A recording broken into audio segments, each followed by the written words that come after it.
ప్రియరైన పిల్లలకు యేసుక్రీస్తు శుభనామంలో ప్రత్యేకంగా వందనాలు తెలియపరచుకుంటున్నాను. అందరూ బాగున్నారా? ఓసారి దేవునికి స్తోత్రం చేద్దామా? హల్లెలూయా. ప్రియులారా, మత్తయి సువార్త 15వ అధ్యాయం 32వ వచనం చదవమ్మా. 15:32 చదవమ్మా. అంతటా యేసు తన శిష్యులను పిలిచి ఈ జనులు నేటికి 3 దినముల నుండి నా యొద్దనున్నారు. ఎక్కడున్నారు? ఈ మాట కావాలి. ఎక్కడున్నారు ఈ జనులు? ఆగండి. ఎక్కడ ఉన్నారు వాళ్ళు? యేసయ్య దగ్గరకు ఉంటే తృప్తి. ఎక్కడ తృప్తి? యేసయ్య దగ్గర ఉంటేనే తృప్తి. హల్లెలూయా. ఎన్ని దినాల నుంచి ఉన్నారంట? మరి ఆకలి బాధ ఉంటుందిగా. ఆకలి కూడా అసంతృప్తేగా. కాసేపు మంచినీళ్ళు తాగిపోయినా, కొంత సరైన సమయంలో ఆహారం తినపోయినా నీరసం వచ్చిద్ది. అవునా? కళ్ళు తిరుగుతాయి, చాలా బలహీనతలు వస్తాయి. 3 దినముల నుండి యేసయ్య దగ్గర ఉన్న వారికి తృప్తి. హల్లెలూయా, హల్లెలూయా. అంటే దాని అర్థం ఏంటంటే యేసు ప్రభు దగ్గరకు వచ్చినటువంటి వారికి తృప్తి. ఎందుకంటే ఆయన ఆహారాన్ని ఇస్తాడు. రూతు జీవితంలో తృప్తి అనేటువంటి మాటను బెత్లెహేమునకు వచ్చినాక మనం చూసాం. అనగా బెత్లెహేము రొట్టెల గృహములో ఆమెకు సంతృప్తి. యెరూషలేములో దేవాలయం ఉంది. ప్రియమైనటువంటి వారులారా, యెరూషలేం దేవుని యొక్క సమాధానం ఉన్నటువంటి ఆ పట్టణంలో ఆమెకు తృప్తి కలిగింది. అలాగే ఇక్కడ మనం చూసినట్లయితే అది అరణ్యం కావచ్చు, కానీ వారు ఎక్కడున్నారయ్యా అంటే యేసు ప్రభు పాదాల చెంత ఉన్నారు. ఇది లోకమనే అరణ్యం కావచ్చు, మనం ఎక్కడున్నామంటే ప్రియమైనటువంటి దేవుని పిల్లలారా, కనుక చూడండి, ఈ లోకములో ఎక్కడ సంతృప్తి అంటే దేవుని యొద్దకు వస్తేనే సంతృప్తి. రూతుకి ఎక్కడ తృప్తి దొరికిందంటే దేవుని పొలములోనికి వస్తే తృప్తి దొరికింది. బెత్లెహేమునకు వస్తే ఆమెకు తృప్తి దొరికింది. ప్రియమైన వారలారా, యేసు ప్రభువు దగ్గర 3 రోజులు వారు ఉన్నారు. ఒకటి, వారికి ఆధ్యాత్మికమైనటువంటి భోజనం దొరికింది. చప్పట్లు కొట్టండి. 1 గంట ప్రసంగాన్ని వింటున్నారు మీరు. ఈ గంట ప్రసంగం విన్న తర్వాత 1 గంట కాగానే కడుపులో గంట కొట్టిద్ది. ఇదేం గంట? ఆకలి గంట కొట్టిద్ది. 1 గంట అయిన తర్వాత ఈ గంట కొట్టంగానే మన డైవర్షన్ అంతా ఇక సపరేట్గా ఉంటుంది. కనుక ప్రియులారా, 3 రోజులు వారు ఉన్నారంటే మామూలు విషయం కాదు. అందుకని ప్రభు నీ ఆకలి ఎరిగినవాడు, నీ అవసరాలు ఎరిగినవాడు, నీ స్థితిని ఎరిగినవాడు కదా. నువ్వేమిటో అర్థం చేసుకోగలిగినటువంటి వాడు. నువ్వు అడగక మునిపే అన్నీ ఇచ్చేటటువంటి దేవుడు. అన్నీ జతలుగా ఉన్నాయ్యా, నాకేదయ్యా తోడు అన్నాడా ఆదాము? అనలేదండి. ప్రియులారా, ఆదాము యొక్క అంతరంగాన్ని చదివి ఆయన ఇచ్చాడు. ఏదైనా ఇస్తాడాయన. ప్రియమైన వారులారా, ఎవరు కూడా సనుక్కోలేదండి. 3 రోజులు ఆహారం తిన్నటువంటి వారు సనుగులు గొనుగులు చేయలేదు. ఈ 3 రోజులు ఇక్కడ ఉన్నామయ్యా, కళ్ళు తిరుగుతున్నాయ్యా, ఆకలి అవుతున్నాయ్యా, వాటర్ ఏదయ్యా, ఆహారం ఏదయ్యా? ప్రభువే తెలుసుకున్నాడు. హల్లెలూయా. శరీరానుసారమైన భోజనము కంటే ఆత్మానుసారమైన భోజనము బలమైంది. హల్లెలూయా. చప్పట్లు కొట్టి ప్రభును మహింపరచండి. ప్రియులారా, యేసు ప్రభు ఏమన్నాడు? 37వ వచనంలో చూడండి. మీ దగ్గర ఏమైనా ఉందన్నాడు. ఒక పిల్లవాడు తీసుకొచ్చాడు. అది మనకి ఇప్పుడు అవసరం లేదు, మీకు తెలుసు కానీ మాట చెబుతున్నాను. ఇక్కడ మనకి టాపిక్లో కావాల్సింది ఏమిటంటే యేసు ప్రభు దగ్గర ఉన్నటువంటి వారికి తృప్తి దొరికిందా లేదా. 37వ వచనం చదువుతుంది, వినండి. వారందరూ తిని తృప్తి పొందిన మీదట మిగిలిన ముక్కలు 7 గంపలు, ఇంకో చోట మిగిలిన ముక్కలు 12 గంపలు. దేవుని దగ్గరికి వస్తే, దేవుడు ఆశీర్వదిస్తే అంతే. ఆయన ఆశీర్వదించాడంటే అంత దీవెనకరంగా ఉంటుంది ఆ ఆహారం. ఆయన ఆశీర్వాదంలో మిగలటం అనేది ఉంది. ఏంది? ఆ ఆశీర్వాదంలో ఇంకా మిగలటం అనేది ఉంది. ఆయన ఏది చేసినా, నేను బల్లారాధన సిద్ధపరిచేటప్పుడు ఇంకా మిగిలేటట్టే సిద్ధపరుస్తా. అక్కడ మిగలాలి, అది రీజను. ప్రియమైన దేవుని పిల్లలారా, కనుక దేవుడు ఆశ్రయించిన దానిలో సంతృప్తి ఉంది. అంతేగాని ఇదేందయ్యా, ఈ రొట్టె ముక్క ఏందయ్యా, ఈ చేప ఏందయ్యా, యేసుప్రభు దగ్గరికి వస్తే ఏదో ఖరీదైన భోజనం పెడతారని కొంతమంది భోజనాల గురించి భలే విమర్శ చేసుకుంటారు, చేస్తూ ఉంటారు. అప్పుడప్పుడు పలానా పాస్టర్ గారు పిలిచాడు, నెంబర్ 1 భోజనం పెట్టారు అంటే భోజనానికి అంత ప్రయారిటీ ఉంది. సూపర్గా ఉందండి, అసలు ఫలావ్ మామూలుగా లేదు. ప్రియమైనటువంటి దేవుని పిల్లలారా, కనుక దేవుడు ఆశీర్వదించినటువంటి భోజనానికి ముందు ప్రార్థన చేస్తున్నావా? ఎంతమంది భోజనానికి ముందు ప్రార్థన చేసుకుంటున్నారు? భోజనానికి ముందు ప్రార్థన చేసుకునేటువంటి వారందరూ కూడా ఆ భోజనాన్ని బట్టి తృప్తి పొందుతారు. హల్లెలూయా. ఎందుకని తృప్తి పొందుతారు చెప్పండి? ప్రార్థన చేసుకున్నప్పుడు ఆ భోజనాన్ని ఎవరు ఆశీర్వదిస్తున్నారు? యేసయ్య ఆశీర్వదిస్తాడు. దానిలో నీకు ఏ దోషము ఉండదు. అందుకని నువ్వు భోజనము చేసినను పానము చేసినను ఏది చేసినా దేవునికి ఇష్టంగా చేయాలి. దేవునికి కదా ఆయనకి అర్పించి ఆయన పాద సన్నిధిలో ప్రార్థించి నువ్వు దాన్ని తీసుకోవాలి. బయట హోటల్లో తిన్నా కూడా చిన్న ప్రేయర్ చేసుకోండి, ఏం సిగ్గుపడాల్సిన అవసరం లేదు. ఎక్కడ పోయినా ఏదైనా మనం తినొచ్చు, షరతులు ఏమి లేవు. ప్రార్థన ద్వారా ప్రతి విధమైన దోషం పోతుంది. ఆ విషయాన్ని గమనించండి ప్రియమైనటువంటి పిల్లలారా. కనుక చూడండి, దేవుడు ఎవరికి తృప్తినిస్తాడంటే ఒకటి దీనులకు తృప్తినిస్తాడు. దేవుడు ఎవరికి తృప్తినిస్తారంటే ఆయన యొద్దకు వచ్చిన వారికి తృప్తినిస్తారు. ఇంకా గ్రామంలో చాలామంది ఉండుంటారు కదండి, ఆ గ్రామాల్లో చాలామంది ఉంటారు, కానీ వారందరూ యేసు ప్రభు దగ్గరికి రాలేదు. వారి జీవితాలు అసంతృప్తిగానే ఉన్నాయి. కానీ ప్రియమైన దేవుని పిల్లలారా, 3 దినములు యేసు ప్రభు దగ్గరకు వచ్చినటువంటి వారు తృప్తి పొందారు. వారిలో పురుషుల సంఖ్య 4,000 మంది అన్నారు. ఇక స్త్రీల సంఖ్య చూడండి ఎట్టుంటుందో.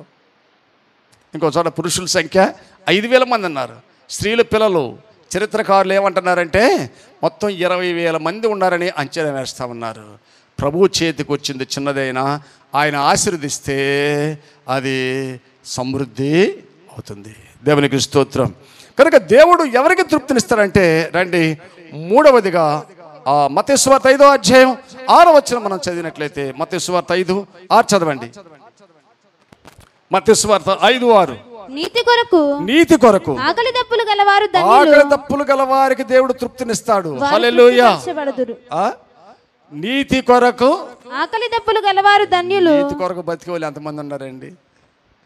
వెరీ నీతిగా బతకాలి, నీతి కొరకే బ్రతుకుతారనే వాళ్ళు ఎక్కడ చూసినా చాలా అరుదుగా కనపడతారు. ఏదో ఒక రకంగా ఎట్టో దగా చేసో మోసం చేసో ఏదో ఒక రకంగా బ్రతుకుదాం అనుకునేవాళ్ళు, కానీ నీతి కొరకు ఆకలి దప్పక యథార్థంగా న్యాయబద్ధంగా భయభక్తులు కలిగినటువంటి పిల్లల్లాగా బ్రతకాలని ఎంతమంది ఆశిస్తున్నారు. నా ప్రియమైనటువంటి వారులారా, నీతి కొరకు ఆకలి దప్పులు గలవారు ధన్యులు. కొండ మీద ప్రసంగం ఇది. ప్రభు చేసినటువంటి బోధలు ఆణిముత్యాలు అన్నమాట. ఈ కొండ మీద ప్రసంగాన్ని మన భారతదేశ జాతి పిత మహాత్మా గాంధీని, ఈ ప్రసంగం మహాత్మా గాంధీని చాలా ఆకర్షించింది. ప్రియమైనటువంటి వారులారా, నీతి కొరకు ఆకలి దప్పిక 2 కూడా కావాలి. అప్పుడు నీకు 2 అంతల ఆశీర్వాదం ఇస్తాడు దేవుడు. ఏబుకి ఎన్ని అంతలు ఇచ్చాడు? నీతి కొరకు బ్రతికాడు ఏబు? నీతి కొరకు బ్రతికాడా? స్నేహితులు చెప్పినట్టుగా విన్నాడా? భార్య చెప్పినట్టు అన్నాడా? ఏమన్నా భార్య, ఇంకా ఏంటయ్యా దేవుడు దేవుడు దేవుడు, రోగం వచ్చింది, బూడిద జల్లుకుంటున్నావు, గీక్కుంటున్నావు, ఏంది ఇంకా దేవుడు? ఒకసారి ఆయన దూషించి చచ్చిపోయింది, కానీ ఇతను నీతి కొరకు బ్రతికాడు.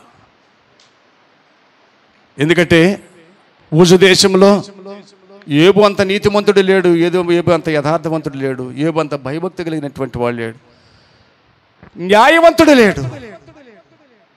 అట్ ద సేమ్ టైం అంత ధనవంతుడు కూడా లేడు. అవునా? ధనవంతుడికి సరైనటువంటి ఆహారం లేదు. నీతి కొరకు బ్రతికాడా? దేవుని కోసం బ్రతికాడా? దాని ప్రతిఫలం ఏమిటంటే 2 అంతల ఆశీర్వాదం. పోగొట్టుకున్నటువంటి గర్భఫలాన్ని తిరిగి అతడు పొందగలిగాడు. అవునా కాదా? మళ్ళా దేవుడు బిడ్డలు ఇచ్చాడా? బిడ్డలు ఇచ్చాడు. అంటే దేవుడు పక్షపాతి కాదు. కొన్నిసార్లు పరీక్ష అనేది నీ విశ్వాసాన్ని కదా ఏ విధంగా ఏ పరిమాణంలో ఉందో అని దేవుడు తెలుసుకోవడానికి ఆ పరీక్ష చేస్తాడు. అంతే. నిన్ను పరీక్షల, ఇరుకులు, ఇబ్బందులు, కొలుములు పెట్టి ఆయన ప్రేక్షక పాత్ర వహించడండి. నా ప్రియమైనటువంటి వాళ్ళరా, దేవుని యొక్క వాక్యాన్ని జాగ్రత్తగా గమనించాలి. కనుక నీతి కొరకు ఆకలి దప్పిక కలిగినటువంటి వారికి తృప్తి అనేది ఉంటుంది. నీతిగా బ్రతికేమైనా ఒక తృప్తి ఉంటుందండి. యథార్థంగా బ్రతికేమైనా ఒక తృప్తి ఉంటుందండి. దేవుని కొరకు చనిపోయావనే ఒక తృప్తి ఉంటుందండి. స్టెఫను చివరి యవ్వనస్తుడే స్టెఫను సంతృప్తిగా చచ్చిపోయాడండి. సంతృప్తిగా చచ్చిపోయాడు. అయ్యా, అనవసరంగా నేను వచ్చాను, 7గురిలో ఒకడినయ్యాను, అనవసరంగా బోధ చేశాను, రాళ్ళతో కొడుతున్నారు, చంపుతున్నారు అన్నాడా? యేసు ప్రభువా, నా ఆత్మను చేర్చుకోమన్నాడు. అయ్యా, వీళ్ళు ఏం చేస్తున్నారో వీళ్ళకి తెలియదు కనుక వీరిని క్షమించమన్నాడు. తృప్తి, కష్టంలో తృప్తి, ప్రాణాపాయంలో కూడా దేవుని కొరకు బ్రతికేటటువంటి జీవితం. ప్రియులారా, నీతి కొరకు ఆకలి దప్పిక కలిగి ఉండి తన మరణానంతరము అబ్రహాము రొమ్మున ఆనుకున్నాడనేటువంటి ఒక తృప్తి ఒక ఆయనకుంది. ఎవరైనా లాజరు జీవితంలో తృప్తి ఏమిటి? అసలు ఈ భూమి మీద ఆయనకి ఏది సంతృప్తి ఉంది? లాజరు తృప్తి పడ్డాడు అంటే కేవలము ఆత్మ సంబంధమైన విషయంలోనూ తృప్తి పడ్డాడు. దేవుని కొరకైనటువంటి నీతి జీవితం జీవించడం ద్వారా తృప్తి పొందాడు. ఆయనకి ఏమైనా కడుపు నిండా కూడుందా? ఒంటి నిండా గుడ్డుందా? ఏమండి చూడండి, లేదు. ఒక మంచి షెల్టర్ ఉందా? ఏది లేదు. తన జీవితాంతా ఎప్పుడు ఎవరి మీదో ఎవరో పడేస్తే ఆ ఎంగులాకులు తిని బ్రతికేటటువంటి జీవితం. కానీ నీతి కొరకు, నీతి రాజ్యం కొరకు ఆకలిని సహించాడు. దప్పికైనప్పుడు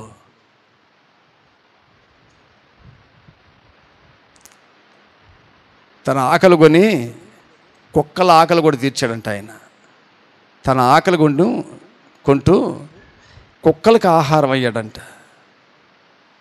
తన శరీరం నుండి చీము రక్తం వస్తూ ఉంటే కుక్కలు ఆ శరీరం నుంచి వస్తున్న చీము రక్తాన్ని నాకి బ్రతికినాయి. చూడండి ఎంత త్యాగమో అతని జీవితం. ఏబులా జీవించడం సాధ్యమా? లాజరులా జీవించడం సాధ్యమా? వీరందరూ నీతి కొరకు ఆకలి దప్పిక కలిగి దేవుని కొరకు బ్రతికినటువంటి వారు. ప్రియమైనటువంటి దేవుని పిల్లలారా, అందుకనే పౌలు గారు తిమోతికి రాస్తూ మొదటి పత్రిక 6వ అధ్యాయం 7వ వచనంలో, తిమోతి పత్రిక మొదటి పత్రిక 6వ అధ్యాయం 7వ వచనంలో, మనం ఈ లోకములోనికి ఏమీయూ తేలేదు, దీనిలో నుండి ఏమీయూ తీసుకొని పోలేము, కాగా అన్నవస్త్రములు గలవారమై ఉండి వాటితో తృప్తి పొందుము. ప్రియులారా, మనం ఈ లోకములోకి ఏమి తేలేదు, దీనిలో నుండి ఏమీ తీసుకుని పోలేము. ఈ సత్యం క్లైమాక్స్లో తెలుసుకున్నాడు అలెగ్జాండర్. అందుకని చచ్చిపోయిన తర్వాత చేతులు బయట పెట్టమన్నాడు. ఎంతమంది గ్రహించగలుగుతున్నారు? ఏమీ తేలేదు, ఏమీ తీసుకుని వెళ్ళలేం. కావాల్సింది ఏమిటంటే అన్న వస్త్రములు గలవారమై ఉండి ఏం కావాలంట? అది చూడండి, ఆ మాటలో భావం. అన్న వస్త్రాలు కలిగి ఉండి దానితో తృప్తి పొంది. నాకు చెప్పింది బాగుందా? నీ దగ్గరికి వచ్చినాక ఏముంది? భార్యలు అంటూ ఉంటారు, నీ దగ్గరికి వచ్చినాక నేను చేసుకున్నాక ఏముంది? తృప్తి లేని భార్యలు. నిన్ను చేసుకున్నాకేనే ఇలా అయిపోయాను అంటాడు తృప్తి లేని భర్త. ప్రియమైన వారలారా, అన్న వస్త్రాలు చాలు, దానితో సాటిస్ఫై అవ్వటం నేర్చుకోండి. ఈ కొద్దిలో నమ్మకంగా, కొద్దిలో సంతృప్తిని కలిగి ఉంటే రేపు నీకు గొప్ప ఐశ్వర్యం వచ్చినా నీకు గర్వము, అహంకారం, అహంభావం ఈ రావు.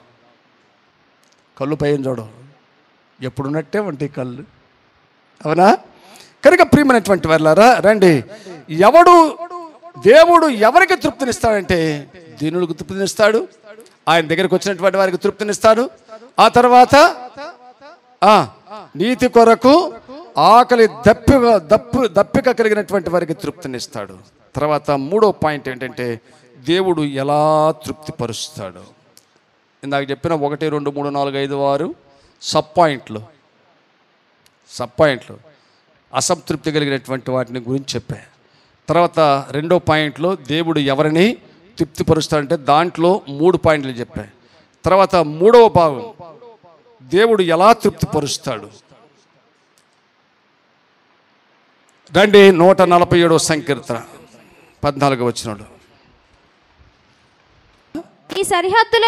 నీ సరిహద్దులలో సమాధానము కలుగు చేయవాడు ఆయనే. మంచి గోధుమలతో నిన్ను తృప్తిపరచువాడు ఆయనే. ఏం చేస్తాడంట? మంచి గోధుమలతో దేవుడు ఎప్పుడైనా మంచిగా చేస్తాడంతే. ఆయన సృష్టి చేసినప్పుడు కూడా మంచిదిగానే చూశాడు. నువ్వు కూడా మంచిగానే ఉండాలనుకున్నాడు. నువ్వు చెడిపోవాలని ఎప్పుడు దేవుడు ఆలోచన కాదు. నువ్వు చెడిపోవాలని, నువ్వు మంచిగా ఉండకూడదు అనేటువంటి ఆలోచన సాతానుది. ఎప్పుడు దేవుడు మంచిగా కోరుకుంటాడు. మంచి స్నేహితుడు ఎప్పుడు కూడా ఎదుటివారిని మంచిగా ఉండాలనే కోరుకుంటాడు. దేవుని పిల్లలు ఎప్పుడు కూడా ఎదుటివారి మంచిని కోరుకోండి, చెడును కోరుకోవద్దు. ప్రియమైనటువంటి వారులారా, చూడండి, మంచి గోధుమలతో తృప్తి. భూమి ఫలిస్తేనే గోధుమలు వస్తాయి. ఇందులో ఒకటి ఏంటి అంటే ఆ యజమానుడు, ఆ కుటుంబానికి ఉన్నటువంటి భూమి ఫలభరితమవుతుంది. తృప్తికరమైనటువంటి పంటను ఆ యజమానుడు తీసుకుంటాడు. శ్రేష్టమైనటువంటి గోధుమల పంటది. దేవుడు ఎప్పుడైనా శ్రేష్టమైనటువంటి వాటినే ఇస్తాడు. తాలు తప్ప ఇవ్వటం అనేది సైతాన్ యొక్క లక్షణం. తాలు తప్ప కళ్ళంలో నిలబడే కాదు. కళ్ళంలో తాత్కాలికంగా నిలబడతాయి, కానీ పరిశుద్ధాత్మ గాలి వచ్చి బలంగా వీచగానే తాలు తప్ప ఎగిరి అవగడబడతాయి. బలమైన గట్టి గింజలు మాత్రమే రాశిలో ఉంటాయి, కళ్ళములో ఉంటాయి. హల్లెలూయా. కళ్ళమనగా దేవుని సంఘము. చూడండి, వారు మాత్రమే దైవరాజ్యంలో పాలు పొందుతారు. కనుక ప్రియమైనటువంటి వారులారా, అసలు గోధుమ గింజ ఎవరు? గోధుమ గింజ ఎవరైనా యేసుక్రీస్తు ప్రభువారే కదండి. గోధుమ గింజ చనిపోయి తిరిగి లేస్తేనే కానీ దానిలో నుండి జీవం రాదని పునరుద్ధానాన్ని గురించి పౌలు గారు చెప్పినటువంటి మాటలు మనం జ్ఞాపకం చేసుకోవాలి. ప్రథమ ఫలంగా మన కొరకు చనిపోయి తిరిగి లేచినటువంటి యేసుక్రీస్తును మనం జ్ఞాపకం చేసుకోవాలి. ప్రియమైనటువంటి వారులారా, మంచి గోధుమ గింజ యేసు ప్రభువారు. యేసు ప్రభువు ద్వారా నీకు తృప్తి. హల్లెలూయా, హల్లెలూయా. ఆయన రక్తం ద్వారా ఈరోజు తృప్తి. కలవరి శిలువలో ఆ క్రీస్తు నలగొట్టబడి, నీ కొరకు దున్నపడి, గాయపరచబడి, ఆయన హృదయము నుండి కారినటువంటి రక్తము ద్వారా నీకు పాప క్షమాపణ పొందుకున్నామనేటువంటి తృప్తి, పరలోక రాజ్యంలో ప్రవేశించామనేటువంటి తృప్తి. ఆయనతో పెట్టుకుంటే ఏదైనా తృప్తే. ఆయనతో అంటుకట్టబడితే తృప్తే. ఏం చేస్తారు? ఆయనతో అంటుకట్టబడినటువంటి వారు ఎలా ఫలిస్తారంట? 30 వంతులుగా ఫలిస్తారు, 60 వంతులుగా ఫలిస్తారు, 100 అంతలుగా కూడా వారు ఫలిస్తారు. నాలో నిలిచి ఉండండి. నాలో నిలిచి ఉన్నటువంటి తీగను నరికి పారేస్తానన్నాడు. చూడండి, ఆయనలో నిలిచి ఉండకపోతే నరికి పారేస్తాడు. నరికి పారేయబడినటువంటి తీగ ఎండిపోతుంది. కానీ ఆయనలో నిలిచి ఉన్నటువంటి తీగ ఫలిస్తుంది. ఏం తృప్తిపరుస్తాడండి? ఎలా తృప్తిపరుస్తాడు? మంచి గోధుమ యేసుక్రీస్తు ప్రభువారు. ఆయన చేత నీకు తృప్తి. ఇందాక చూడండి, ఆ బోయజు ద్వారా రూతుకు తృప్తి. రూతు సంఘమునకు సాదృశ్యము, బోయజు యేసుక్రీస్తుకి సాదృశ్యం. ఇక్కడ గోధుమ యేసుక్రీస్తుకు సాదృశ్యం. తృప్తినిచ్చే యేసు ప్రభువారు. ఇందాక ఏం చేశాడు? తృప్తిగా తిన్నారా? 4000 మంది తృప్తిగా తిన్నారు. ఆయన దగ్గరికి ఎవరు వచ్చినా తృప్తిగానే వెళ్ళారు. కుష్ఠరోగం వచ్చాడు, తృప్తిగా వెళ్ళాడు. రక్తస్రావ రోగం వచ్చింది, తృప్తిగానే వెళ్ళింది. రోగం పోయిందనే తృప్తి, ఆశీర్వాదం వచ్చిందనే తృప్తి, కుటుంబం బాగుపడిందనే తృప్తి, రక్షణ పొందుకున్నామనే తృప్తి. కానీ ఒక యవనస్తుడు మాత్రం అసంతృప్తిగా వెళ్ళాడు. వాడు సాతానికి ప్రతినిధి అయ్యాడు. తృప్తిగా భోజనం చేస్తున్నావా? సంఘంలో తృప్తిగా భోజనం చేస్తున్నావా? ఇది ఆయనిచ్చు భోజనం. ఇది మంచి గోధుమ అనేటువంటి ఆహారము ద్వారా ఆయన తృప్తినిస్తాడు. మంచి గోధుమ పౌష్టికాహారం. గోధుమలు తిన్న వారందరూ ఆరోగ్యంగానే ఉంటున్నారు. భారతదేశంలో మన ఆంధ్రప్రదేశ్లో ఎక్కువగా ఇండియాలోనే ఫుడ్ తిని బీపీలకి షుగర్లకి ఎక్కువ కనుక గోధుమ మంచి ఆహారం. ఆ మంచి ఆహారం మన ప్రభు అనేటువంటి యేసుక్రీస్తే. నీ శరీరము తిని రక్తము త్రాగువాడే నిత్యజీవము కలవాడు. నీ శరీరము దొల్నబడగా నాకు ప్రతిగా సిలువ మ్రాణుపై నీదు రక్తము నాదు పాపము పరిహరించగా యేసునాథా. బా, నీ కొరకు నలగొట్టబడినటువంటి యేసయ్య, దున్నబడిన యేసయ్య, ఆయన శరీరం నాగడి చాలా వలె దున్నబడింది. నీకు పరలోక రాజ్యం అనేటువంటి తృప్తినివ్వటానికి, నీకు రక్షణ అనే తృప్తినివ్వటానికి, నీకు మారు మనసు అనే తృప్తినివ్వటానికి, నువ్వు నేను ఒక మనిషిని దేవుని చేత సృష్టింపబడ్డాను అనేటువంటి జ్ఞాన హృదయము అనే తృప్తిని నీకు ఇవ్వటానికి ఆయన గోధుమ గింజగా ఈ లోకంలోకి వచ్చాడు. నా ప్రియమైనటువంటి వారులారా, ఫైనల్గా 5th పాయింట్, 5వ పాయింట్, దేవుడు ఎక్కడ తృప్తినిస్తాడు? రండి 65వ సంకీర్తన 4వ వచనం చదువుకుని మనం ముగించుకుందాం. నీ ఆవరణములలో నివసించినట్లు నీవు ఏర్పరచుకొనివాడు ధన్యుడు. నీ పరిశుద్ధాలయము చేత నీ మందిరములోని మేలు చేత మేము తృప్తి పొందెదము. ఎక్కడ తృప్తి? దేవుని మందిరములో ఏముంది? మేలుల చేత తృప్తి. అంటే బయట నువ్వు పొందుకునేటువంటి మేలులు వేరు, దేవుని మందిరంలో ఉన్నటువంటి మేలులు వేరు. వేలు కొరకు పరిగెత్తుతున్నావే, ఆదివారం మేలు కొరకు పరిగెత్తవా?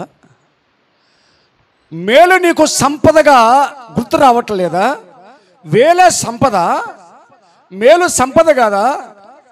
ఈ మందిరానికి వచ్చేమో అనేటువంటి మేలు విలువ ఎప్పుడు తెలుస్తుందంటే మధ్యాకాశంలో అసలైన విందులో ప్రవేశించినప్పుడు తెలిసింది. ఈ మందిరంలోని మేలులు కొరకు రాక, చూడండి, ఆదివారం భౌతిక ప్రపంచంలో వేలు కొరకు పరిగెత్తావే, దాని యొక్క నష్టం విడవబడినప్పుడు తెలిసింది నీకు. అర్థం చేసుకుని దేవుని యొక్క వాక్యాన్ని. ప్రియమైనటువంటి దేవుని బిడ్డలారా, దేవుని మందిరములో మేలు ఉన్నది, ఆ మేలుల చేత నీకు తృప్తి. అన్నముకు గర్భఫలం అనే తృప్తి. ఏ తృప్తి? అన్నముకు మందిరంలో ఒక మేలు ఉందని తెలుసుకుంది.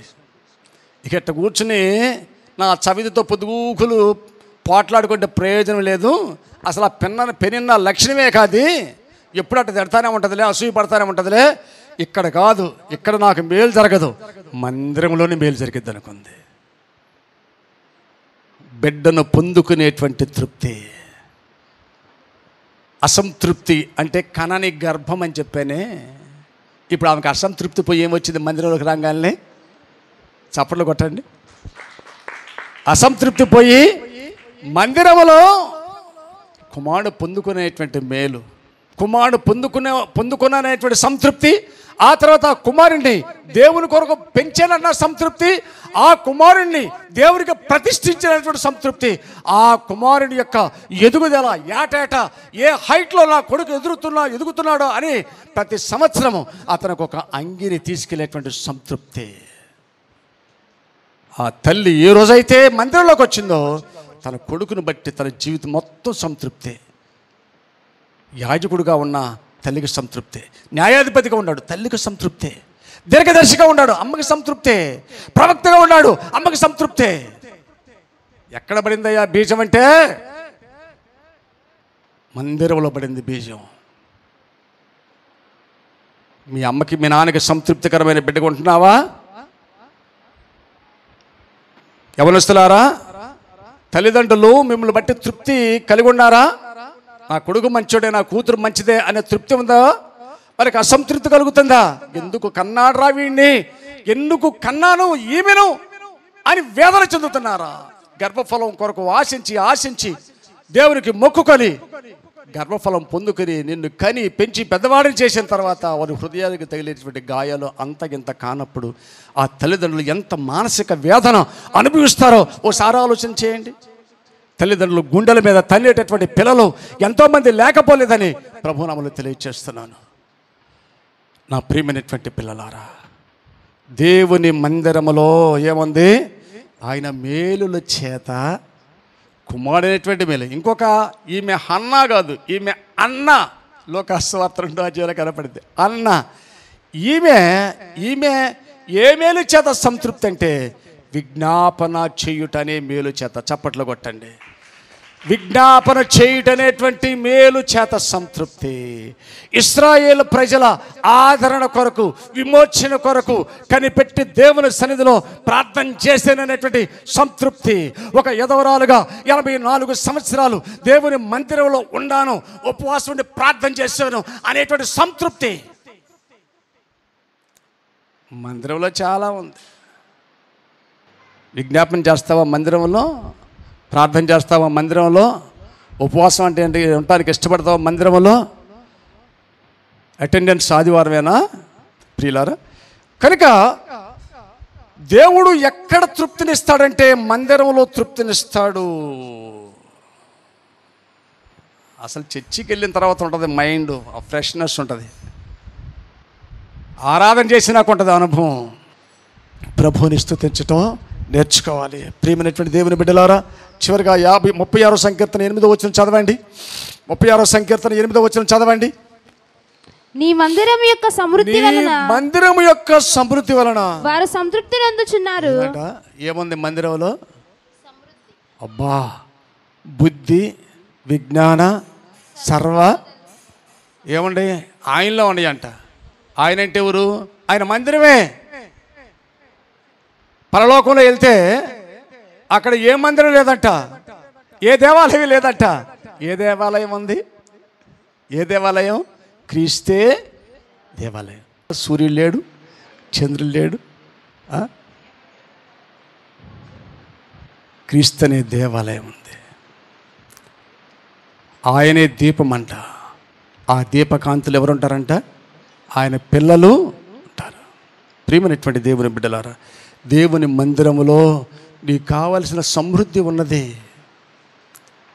ఎందుకు ఈ లోకంలో ప్రయాసపడుతున్నావు? 6 దినాలు ప్రయాసపడు, 7వ రోజు కూడా ప్రయాస మాను. దేవుని కొరకు ప్రయాసపడటానికి ప్లాన్ చేసుకో. దేవునికి ఇవ్వాల్సిన సమయం దేవునికి ఇవ్వు. అప్పుడు నీకు తృప్తి, సంతృప్తి ఉంటుంది.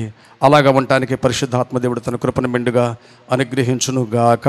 ఆమెన్. సమస్త జ్ఞానమునకు మించిన దేవుని సమాధానము యేసుక్రీస్తు వలన మీ హృదయములకు తలంపులకు కావలయుండి కాచి కాపాడి సంరక్షించునుగాక. ఆమెన్. ప్రార్థన చేసుకుందాం. దగ్గర మా తండ్రి, మీ వందనాలు, స్తోత్రాలు చెల్లిస్తున్నాం. ప్రియ ప్రభువా, తృప్తి అనేటువంటి అంశం ద్వారా కొన్ని విషయాలు మీరు ధ్యానం చేసాం.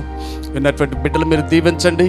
ఇంకా లైవ్లో కూడా మరి వింటూ ఆధ్యాత్మికమైనటువంటి మేలులు పొందుకుంటున్నటువంటి వారి బట్టి మీకు స్తుతులు చెల్లిస్తున్నాం. వారిని వారి కుటుంబాలు కూడా దీవించమని యేసయ్య నామములో ఈ మనవులు అడిగి వేడుకుంటున్నాం పరమ తండ్రి. ఆమెన్.